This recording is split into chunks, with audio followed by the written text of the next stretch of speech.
I hear a lot of questions about plastic heads and when do you change plastic heads?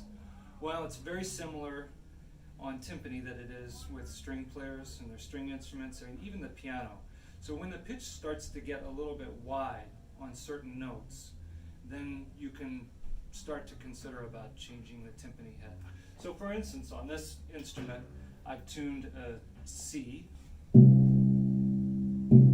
and I'm using a stick that will not have any contact sound. So this is like a DH5. And that sounds very pure to me, so I'm listening to the C and the G above it, the first audible harmonic. Now if I tune the instrument down to an A, and I also play. So for me, that A is too wide. The C sounded fine, but the A is too wide. So then what I would do next, because I know that certain notes sound really good and other notes are not in the range, in the appropriate range of the instrument, are not sounding good, is I would check to see if there was damage where I've been playing on the head. And with plastic heads, they don't rebound, they don't repair themselves as well as with the calf skin heads, natural skin heads. So let's see, I'll just reduce the tension on the head. So come here. And yeah, so you can see right here that where the head has been kind of damaged.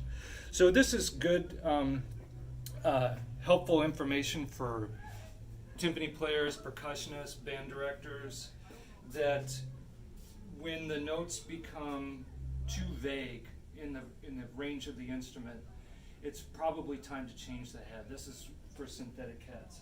Now, what we use here are Remo heads, and these are called Renaissance Clear. So they're beautiful heads, very well constructed, very, very strong. So that's why we like them. When we use synthetic heads here in Chicago, we use these heads, and this has a nice supportive steel insert ring right here. And before I put the head on, I'm going to take a very damp cloth, because hopefully this is the only chance you'll get to clean.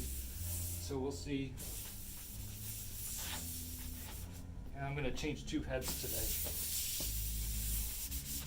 So don't forget to do this, because if you don't do this right from the beginning, obviously this is going to be on the instrument, and then it helps with a little bit with the sound and the resonance of the instrument.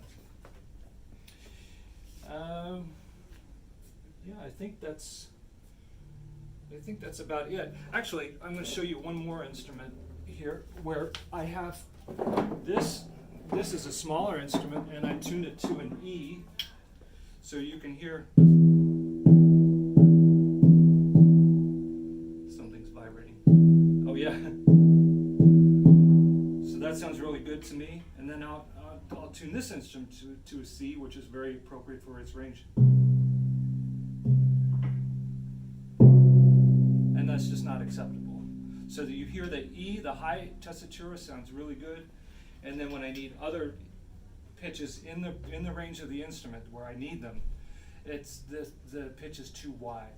So let's take a look at this one really quick. So I'll reduce the tension on this, and let's see if, oh yeah, so again, this is taking quite a beating, and it's all stretched out here. That's what happens with plastic heads. So that is kind of the litmus test for any player or band director to know that it's time to change the plastic heads. So again, this is a question I get all the time, and I'm happy to share what I've learned so far with you, and I hope it helps you out a lot, knowing when to change plastic heads.